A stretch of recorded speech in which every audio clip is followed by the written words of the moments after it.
Good afternoon, and thank you for joining us on this Friday, November 11th, Veterans Day. Live from the campus of Appalachian State University, this is the Appalachian Weekly News. I'm Dylan Henson. And I'm Holly Hodges. We begin today with torrential rains here in the high country. Remnants of what was once Hurricane Nicole are flooding the high country. Our reporter Leah Johnson joins us now live from downtown Boone. Leah, how's it looking out there? It is definitely a tropical storm. I am here at the Beasley Media Complex right now outside. As you can see behind me, this drainage pipe is completely overflowing with water, and what is normally just a small creek is also a monsoon today.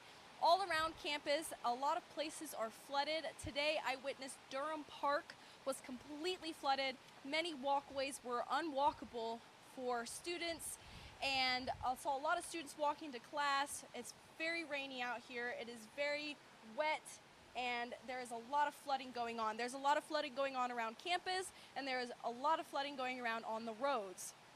If you have to go out today, definitely be very careful. Hydroplaning is a huge issue for driving fast in the rain. Make sure that everybody is comfortable. If you can stay home today, I would definitely recommend staying home, as is many roads and many sidewalks and walkways are completely flooded. The tropical storm Nicole is here today. It's going to be downpouring all day tonight and into the night and a little bit into tomorrow morning. We can expect to see 2 to 4 inches of rain, a lot of heavy wind gusts from 10 to 20 miles per hour, and we are also under a flash flood watch as of right now until 1 a.m. tonight. The rain has definitely gone down a little bit. It comes here and there from a downpour to a little bit of just the sprinkling, but it's definitely going to continue out throughout the rest of the day, so stay home if you can. I'm Leah Johnson with the Appalachian Weekly News. Back to you guys in the studio. Yes, we definitely hope you guys stay safe if you plan to head out later today. Today we honor all of the veterans that have served and are currently still serving our beautiful country. This morning, Appalachian State held a celebration ceremony for veterans at the B.B. Daugherty building. Refreshments and snacks were provided to guests and military personnel. During the event, the Color Guard marched and held up the American flag for the national anthem. A local veteran from Boone spoke at the ceremony and shared her personal experience in the military. Many people came out to this event and had an opportunity to thank the veterans for their service. Earlier this week, millions of Americans expressed their right to vote for the midterm election.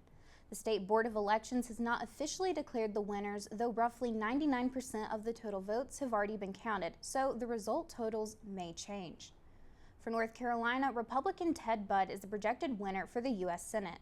Budd received close to 51% of the total votes, beating the Democratic candidate Sherry Beasley, who received 47.1%, and the Libertarian candidate Shannon Bray, who received 1.4% of the total votes.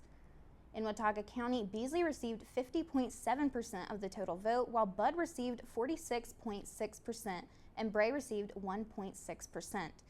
Interestingly, neighboring and surrounding counties voted overwhelmingly in favor of Ted Budd. In Wilkes County, Budd had 78.7%, Beasley had 19.4%, and Bray had 1.3% of the total vote. November is Native American Heritage Month, and App State's Office of Diversity is putting on a few different events to celebrate Indigenous faculty and staff.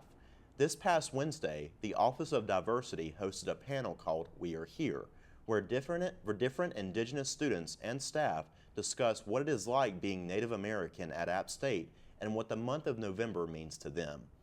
Throughout November, a Native American film series will be taking place at Greenbrier Theater in the Student Union. The film includes Inhabitants and Indigenous Perspective, which was shown this past Wednesday, and Another Word for Learning, which will be shown November 16th. The Native American Student Association is working with the Office of Diversity to make these films happen, and more events can be found on Engage. The town square of the High Country is wrapping up for the winter season. The Watauga County Farmers Market runs April through November. It is 100% producer-made and is known for its fresh produce, locally farmed meats, and many more. In addition to the market, you can find food trucks, a kids' corner, and live cooking demonstrations. The farmers market will wrap up on November 26th So be sure to visit the farmers market this Saturday and in the coming weeks leading into Thanksgiving. For more information, you can visit www.wataugacountyfarmersmarket.org. As the weather continues to cool into next week, consider warming up by the fire Monday evening on Sandford Mall. APPS is hosting their Fireside Stories event from 7 to 9 p.m. Cozy up by the fire and hear some stories or enjoy free s'mores. Come out to enjoy a relaxing campfire experience without leaving campus. Christmas is coming up, meaning families across the Carolinas will be flocking to the High Country to search for the perfect tree. The High Country is known for its variety of Christmas trees, and thousands of them are shipped each year. If you are looking to pick a Christmas tree in the coming weeks, here's some tips for taking care of it. First is to ensure you water your tree often. It is essential not to add anything to this water, as it could kill the tree. Second, keeping your tree away from external heat sources. These trees are highly flammable and can easily catch fire if exposed to heat or electricity. If you are interested in buying your own tree this holiday season, you can visit a variety of Christmas tree farms just minutes from downtown Boone. Speaking of the upcoming holiday season, tree farms will be opening in the coming weeks here in the High Country. While it might be too early to pick out a Christmas tree, an 80-foot red spruce tree from the Pisgah National Forest was chosen to be part of a display in front of the U.S. Capitol building. On Tuesday, Ruby stopped by Watauga High School. Dozens of people gathered around the tree to take pictures and even signed the truck. This will mark 100 years that North Carolina trees have traveled up to D.C. The annual tree lighting ceremony is scheduled for November 29th. A local nonprofit in the High Country is getting ready to kick off its most significant project of the year. Based in Boone, Samaritan's Purse is kicking off its Operation Christmas Child Shoebox Collection Week. Operation Christmas Child is a national campaign by Samaritan's Purse to collect shoeboxes for children in third world countries who do not have access to viable resources. Supporters are encouraged to pack hygienic supplies, school supplies, and toys, among other essentials. National Collection Week will run November 14th through the 21st, and if you are interested in packing your own shoebox, you can visit www.samaritanspurse.com and search for the keyword Operation Christmas Child. The Watauga County Board of Education will now be able to place a resource officer in every school after receiving a grant from the North Carolina Center for Safer Schools. The school board has made it a priority to increase the number of resource officers for years. This was the board's second grant from the state. The grant will allow for each school to have a full-time grant-funded officer. While the money only covers 2/3 of the cost for each officer, county commissioners will be funding the difference. The Appalachian Theater in downtown Boone is celebrating 84 years in the High Country. On November 14th, High Country residents are invited to celebrate the historic theater's birthday. Activities include a photo booth, face painting, a classic newsreel, and several family-friendly short animated films. The landmark Boone Cinema was built in 1938 but was closed in 2007 due to a lack of funds for a digital cinema upgrade. In 2008, the building was stripped of all original material, and the town of Boone purchased the theater in 2011. Revitalization efforts began in 2018, and the theater reopened to the public in 2019. You can join in on the celebration this Monday at 5:30 p.m. Admission is free and open to the public. It's officially my favorite time of the year again. Acapella-geddon is back. The event, which is hosted by APPS and Campus Activities, features an amazing showcase with different a cappella groups. Although the forecast is calling for rain showers this weekend, Acapella-geddon will be held in the Schaefer Center tomorrow evening. The event starts at 6 and ends at 8. For more information or to purchase tickets, you can visit the APPS Instagram page at ASU_APPS and click on the link in their bio. Now, Holly, my favorite music to listen to here in the High Country, especially Boone, is bluegrass. Do you have a specific music taste you like here in the High Country? I listen to a lot of rock. I work downstairs at the station. However, our correspondent Chloe Holland shares some musical talents and tunes right here in Boone.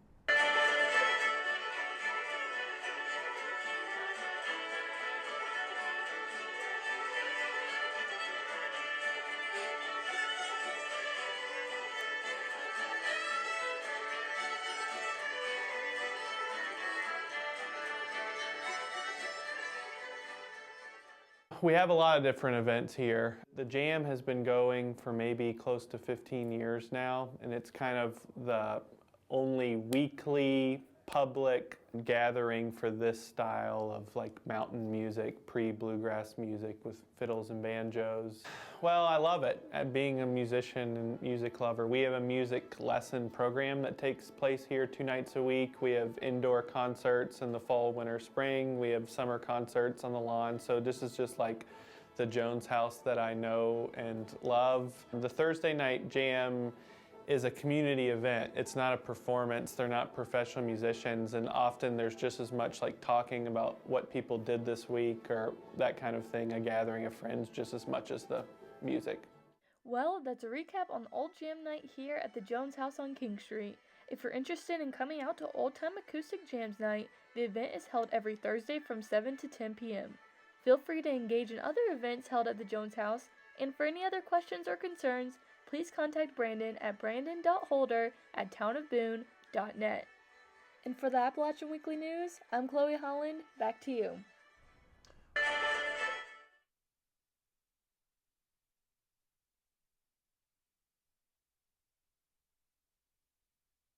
Is looking for volunteers to break the cycle of poverty by partnering with families and communities in the high country. WAMY stands for Watauga, Ashe, Mitchell, and Yancey counties. They provide the disadvantaged with tools and resources they need to become self-sufficient. The organization reports 66 homes were repaired at no cost. This is an excellent opportunity for those who need volunteer hours and those who just want to lend a helping hand in their community. For more information, you can visit www.wamycommunityaction.org. The FIFA World Cup is just 9 days away from starting, and a local restaurant is preparing for the tournament by hosting watch parties. Boone Saloon on King Street is widely known for being a destination for soccer fans, and they plan to continue delivering to their consumers by streaming every World Cup game on their TVs.